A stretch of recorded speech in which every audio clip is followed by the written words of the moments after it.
Okay, greatest gift, day 22. Today, we're going to talk about change. Now, there aren't many things in our day-to-day life that always just stay the same, like we might expect life to go like this a lot of the time, but actually it's going to be going crazy, up and down. We'll have good days and we'll have bad days. We'll have good years, we might have bad years. And all of this change can get a bit crazy sometimes. Now, the Bible's obviously really aware of this, and the Bible refers to these changes as the different seasons of our life. In the same way that throughout the year, there are different seasons, like summer is so different to winter, which is so different to autumn and spring, and life goes through changes in the same way that time, like throughout the year, goes through changes. And so the Bible calls these seasons. Now, if you remember back to the video that I did about essentially what the meaning and the point of life is, I kind of said that as Christians, our purpose in life is to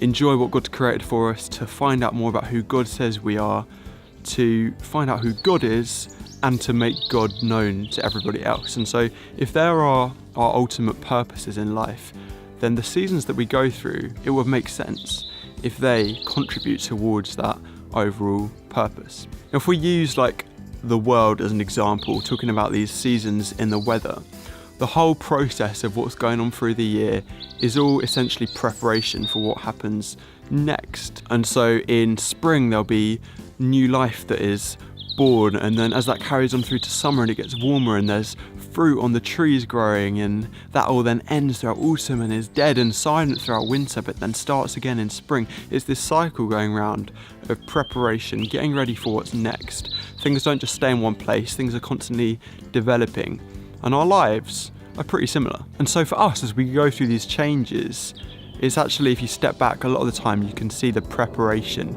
and the development that's going on. I know for me, the past kind of year and a half has been a really clear season of growth and preparation for whatever's next. I strongly believe I'm entering into something new coming soon, which I've been prepared for over the past couple of years by a load of different things going on.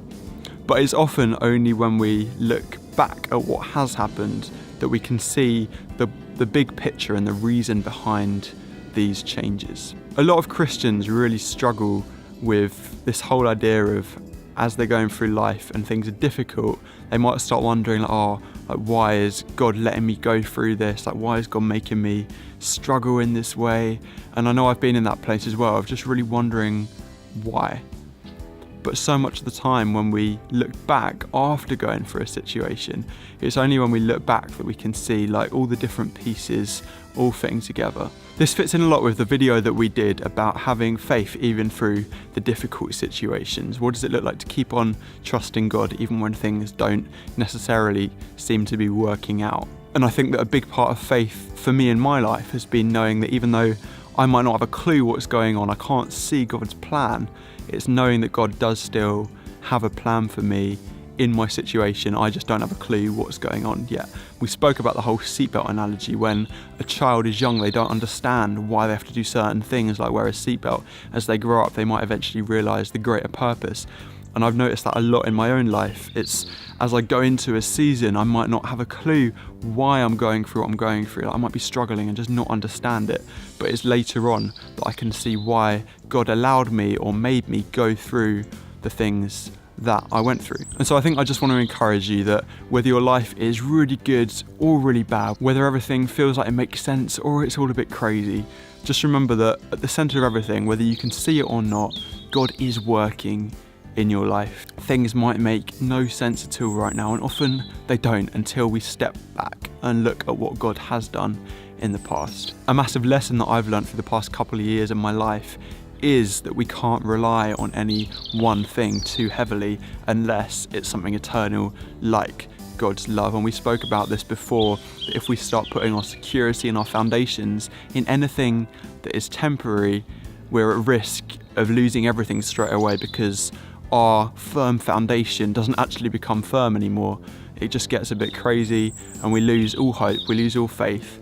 I think a really helpful thing that I've found is that when things feel like they don't make sense, or when you're really struggling with something, instead of looking at that struggle and only focusing on that, instead focus on what you're learning through that struggle, how you are growing, because ultimately God uses everything to grow us as people. Struggles do come, and so often they are horrible, but a lot of the time purification can only happen in the fire. Growth can only happen when we've been stretched. And so keep on going. Don't lose hope. God loves you. And even though your life might change, his love never will. I'll see you tomorrow for day 23.